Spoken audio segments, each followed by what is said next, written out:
राज्य परीक्षा परिषद पुणे आयोजित राष्ट्रीय दुर्बल घटकातील विद्यार्थ्यांसाठी शिष्यवृत्ती योजना परीक्षेचा निकाल नुकताच घोषित झाला असून त्यात लोकविद्यालय तळोदी बाळापूर येथील विद्यार्थ्यांनी यावर्षी सुद्धा उत्तम यश संपादन केले आहे।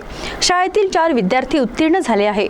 विशेष म्हणजे पदवीधर शिक्षक संतोष नन्नावार यांच्या संकल्पनेतून विद्यालयातील माजी विद्यार्थ्यांच्या मदतीने लोक सहभागातून तयार केलेल्या ग्रंथालयातील पुस्तकांचा वापर करत यावर्षी सुद्धा यश प्राप्त केलेल्या चमकदार कामगिरीमुळे सर्वांचे लक्ष वेधून घेतले आहे। NMMS परीक्षेत इयत्ता 8वी डिंपल टुमदेव खोब्रागडे, प्राची प्रवीण बावनथडे, श्रेया गिरीश मेश्राम, परिणित नरेंद्र रामटेके या विद्यार्थ्यांनी उत्कृष्ट यश प्राप्त केले आहे।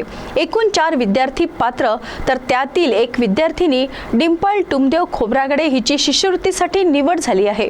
तिला 4 वर्षात एकूण 48,000 रुपये शिष्यवृत्ती मिळणार। विद्यार्थ्यांच्या उत्कृष्ट यशाबद्दल दी रूरल एज्युकेशन सोसायटी ब्रह्मपुरी सन 1960 द्वारा संचालित लोकविद्यालय तळोदी बाळापूरचे व्यवस्थापन समितीचे अध्यक्ष VS तोंडरे, संस्थेच्या व्यवस्थापन समितीचे सचिव RS Raut, VS Bagmare, AR नागमोती, AM Raut, DP समर्थ सदस्य दी रूरल एज्युकेशन सोसायटी, गट शिक्षणाधिकारी संजय पालवे, मुख्याध्यापक PL बुराडे, केंद्र प्रमुख भारत बोरकर, सर्व शिक्षक शिक्षकेतर कर्मचारी यांनी अभिनंदन केले आहे। विद्यार्थ्यांच्या उत्कृष्ट यशाबद्दल सर्वत्र कौतुक होत आहे।